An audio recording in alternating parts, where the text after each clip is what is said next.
Sahabat sebangsa dan setanah air, New Mind harus segera mendeklarasikan untuk memposisikan dirinya menjadi yang terdepan. Sama seperti apa yang dideklarasikan Xi Jinping setelah peringatan ulang tahun Partai Komunis Cina yang ke-100. Dia sampai saat ini terus mengkampanyekan Make China Great Again atau MCGA, mirip dengan maganya Trump, Make America Great Again. Saat ini ada 6 kebijakan terbarunya untuk dalam negeri Tiongkok yang ketat dijalankan. Salah satunya apa yang dilakukan pemerintah kepada Jack Ma yang membuatnya Jack Ma terdiam tak berkutik. Oligarki salah tempat Jack Ma itu. Apa yang dilakukan pemerintah Xi Jinping? Dipisahkannya sistem pembayaran dengan marketplace, Alipay dengan N dan lain sebagainya. Kebijakan lain yaitu apalagi perusahaan Tiongkok yang go global dan kepemilikannya masih didominasi oleh warga negara Tiongkok dan BUMN Tiongkok didukung penuh oleh kekuatan pemerintahan Partai Komunis Cina. Namun perusahaan lokal yang dimasuki investor asing dikerdilkan. Ini membuat geger dunia finansial seminggu terakhir ini. Sosialisme ketat dilakukan secara otoriter, di mana yang kaya diambil haknya, sebagian besar dibagikan ke rakyat dengan tangan besi. Diratakan kekayaannya, diambil hampir 40% tambahan untuk negara dari tahun-tahun lalu, atau kekayaannya diambil 40% lagi untuk rakyat. Intinya Tiongkok untuk Tiongkok saat ini. Xi Jinping mau ambil balik kekuatan ekonomi dalam negeri, tidak bergantung asing dan uang asing lagi, juga diambil dari tangan oligarki. Persis seperti Rusia. Putin ambil separuh kekayaan oligarki di Rusia. Kalau Tiongkok yang kaya itu PKC, kalau Rusia yang kaya itu Putin Incorporated. Efek Xi Jinping tadi, jadi bagaimana? Faktanya saat ini saham-saham perusahaan seluruh dunia yang investasinya di dalam negeri Tiongkok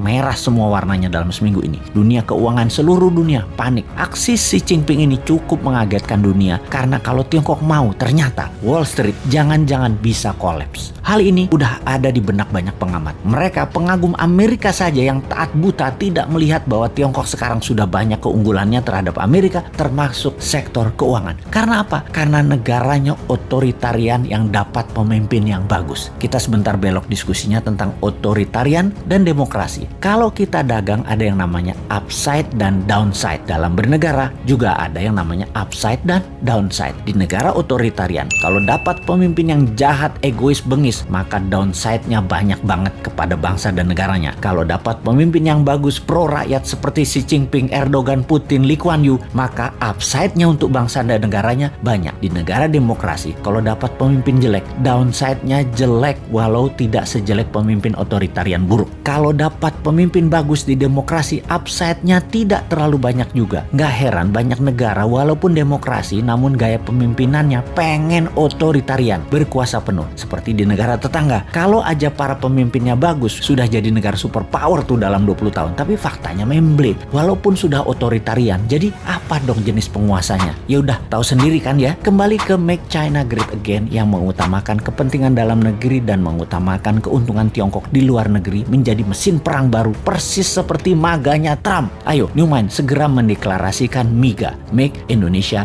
Great Again. Indonesia first. Apa-apa Indonesia duluan dan apa-apa Indonesia yang harus untung. MIGA mengutamakan kekuatan dalam negeri, di mana kalau ada FDI maka produknya diutamakan untuk dipakai di dalam negeri atau untuk ekspor, dan syaratnya lagi 100% bahan bakunya adalah bahan baku dalam negeri. Lebih diutamakan lagi sesungguhnya apa? DDI, Domestic Direct Investment, investasi putra bangsa. New Mind gitu loh.